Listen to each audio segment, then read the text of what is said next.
Hi everyone, thanks for tuning in. Welcome. This webinar is brought to you by Saturn Advice. My name is Joyce, a financial advisor at Saturn. Also with me today is my lovely colleague and fellow advisor, Jean Straub. Hi everyone. Welcome, Jean. Thank you. This episode is for anyone who's thinking about retirement planning. When Jean and I go to dinner party, the moment people know our profession as financial advisors, we get a lot of questions related to retirement, do we? Yeah, and people want to know if they are doing the right thing, if they're on track, and how much money do they actually need to retire. In New Zealand, money is not something that people talk about a lot, but people are clearly feeling anxious about retirement and don't know what to do or where to start. So we decided to take ownership of that and create some videos to help people. What we are hoping for is to show you how financial advisor help people with retirement planning, and it's going to set up a bit of framework for your own retirement planning and help you look at what are the important things to consider and particularly what to do if you are off track. So in this episode, we want to focus on people in their 50s, basically anybody who's got a little bit of runway until retirement. Before we start, let's just get the disclaimer out of the way. That's for the lawyers out there. Any information we share today are general information only. These are not personalized financial advice because we do not know your personal circumstances. So let's meet Bess and Greg. The name are fictitious, but the story is real. We thought it's more helpful to share a real life story. And this is just like a common situation for a lot of people. Definitely. So Bess and Greg are both 55 years old. They earn a decent income. Their combined KiwiSaver balance is about 230,000. They're making minimum contribution. And their question is really, can we retire? When can we retire? And how much money do we need to retire? The main goal is really to get to a position where they can carry on working because they want to, not because they have to. So Jean, I guess for most of the people, the primary goal of investing is to generate a sustainable income flow so that they can sustain the same kind of standard of living throughout their lifetime. So as a starting point, let's focus on income. In New Zealand, do we have pension, and how much is it? Yes, we do. So we have New Zealand superannuation, which is actually a relatively generous provision. It's universal, so you can still be working and you'll qualify for super. You'll just pay more tax on it. It's gender neutral because it isn't based on contribution rates. It's purely based on residency. So for most people in New Zealand, it provides a lifetime and inflation-adjusted annuity that underpins a lot of your retirement spending. But the big question for super is it going to be enough? So, and you can see here, for a single person living alone, they're getting in the realm of $24,000 net per annum. For a couple where both partners qualify, they receive $37,000 per annum. And a lot of people do worry about the sustainability of New Zealand super because, again, at age 65, a lot of people are still working. And we have to know that, in about 8 years, the first of the Gen Xers start retirement. So the boomers will all be retired, and now the next cohort will be going through with fewer taxpayers to support the retired population. Yeah. I mean, you're 100% right, Tom. I'm 20, 30 years until retirement, and I'm not sure if I can actually rely on that. No. Yeah. Jean, knowing, a majority of our clients are telling us New Zealand super on its own is not enough. But how do people actually estimate what's going to be their annual expenditure in retirement? So there's some useful guidelines that are published by Massey, the Massey Financial Education Centre, and it's based on actual spending by New Zealand retirees, and they collect the data from the Stats New Zealand Household Economic Survey. So they've come up with two guidelines. One is the no frills. So this is for people who in the second quintile of spending, which implies that 20% of New Zealanders are actually spending less than the no frills quintile. And then the choices is the fourth quintile of spending. So again, there'll be another quintile above that that are quite wealthy and have higher spending. But one thing that this June 2022 guideline confirmed is that the difference between New Zealand's super and weekly expenditure has increased substantially. And of course, at the moment, we've got inflation running at plus 7%, so that's no wonder, really. Mm. So, and again, just to illustrate this gap, if we look at a two-person household, they're getting, after tax, $712 a week from New Zealand Super, but the Choices Metro Lifestyle is costing them $1,578. So it's less than half of what people on the fourth quintile are actually spending in retirement. And even the no frills for a couple, there's a gap of over $200 per week. And similarly with the singletons, there's a gap as well. Yep, absolutely. Well, that's a huge gap to bridge. I know, it is a big gap.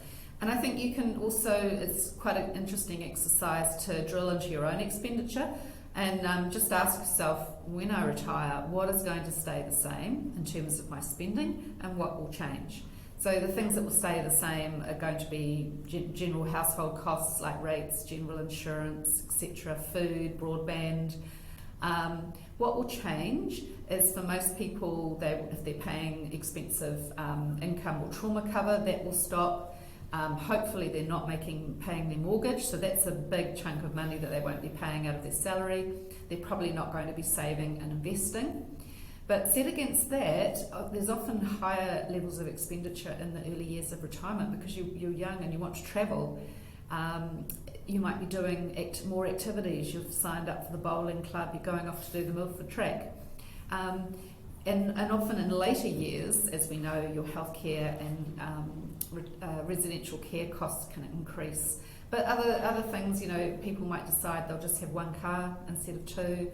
I don't know, maybe trade to an EV and save the petrol. So it's quite a good exercise to do.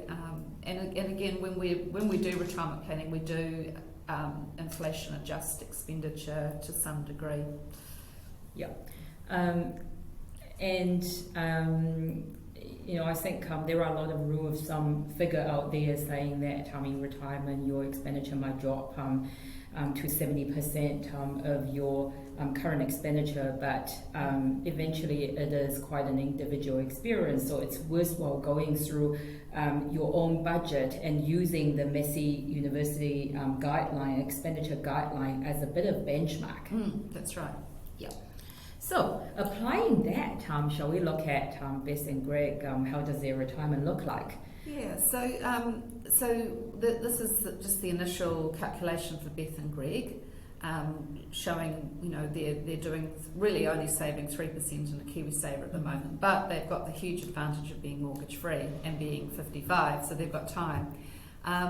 Now you can see here they're accumulating, looks like somewhere in the realm of $400,000, and from the Massey expenditure guidelines, they are estimating that the average couple wanting a Choices lifestyle in a metro area, they need to have about $755,000 saved into a balanced fund, and a singleton around $560,000. So it's clear that Beth and Greg have got a bit of work to do.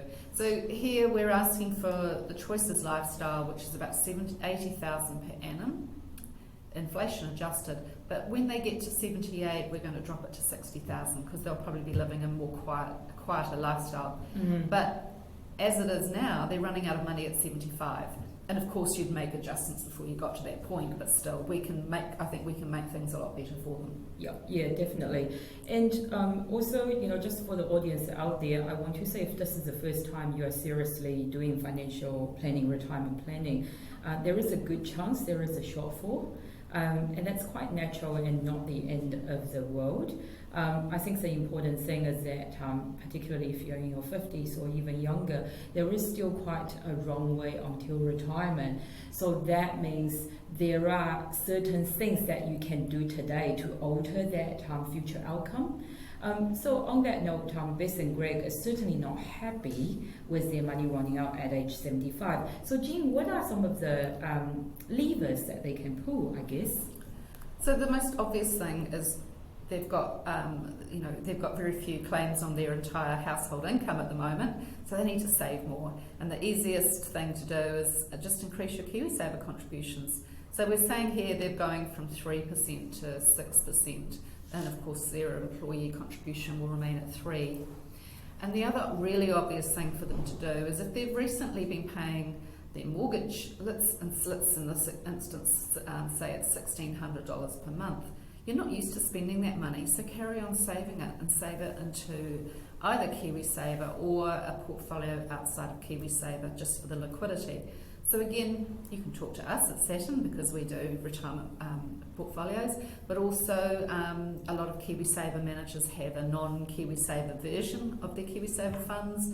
And if you're a real DIYer, there's platforms like Sharesies and Hatch and Invest Now that you can go to. Yeah.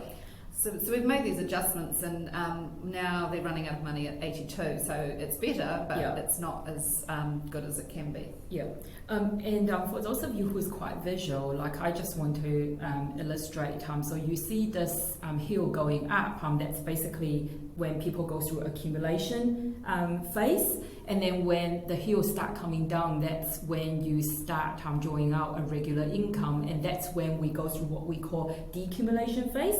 In the accumulation phase, you want to maximize your capital growth, and in the decumulation phase, you want to have that a bit of stability and sustainable cash flow. So, in this instance, by doing the three things, we were able to extend the money from 75 to 82. That's an additional 7 years. Hooray! Exactly. But not quite there. So what else they can do? So one option is to delay retirement. And people get to 65 and they're still feel quite young and healthy. So and a lot of people, it's an option to just carry on working. So that does two things. A, you can potentially save your New Zealand super and your other earnings for those extra years, but it's just delaying the years when you're actually drawing off your capital. So it's a win-win really. And then again, you maybe push your contribution for KiwiSaver up beyond 6.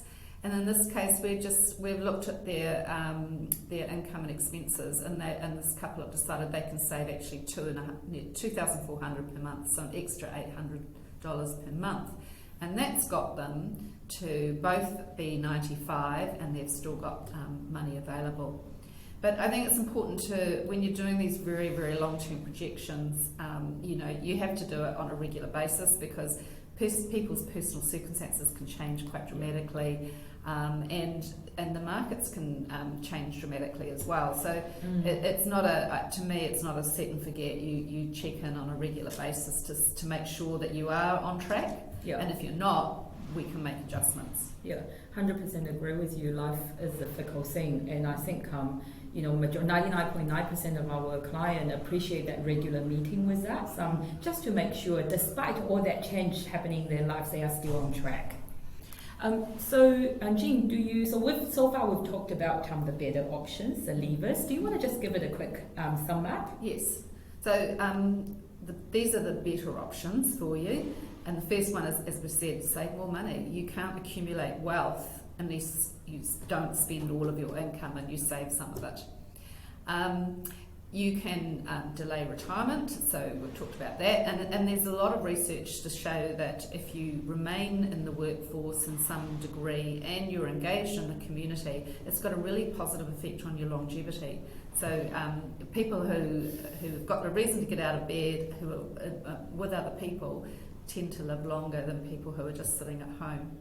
Yeah. I think it's also useful to check your asset allocation to make sure that's optimised. So for Beth and Greg, I mean, they're still at least 10 years out from retirement, so if they've got the tolerance for it, they could potentially be in a growth portfolio.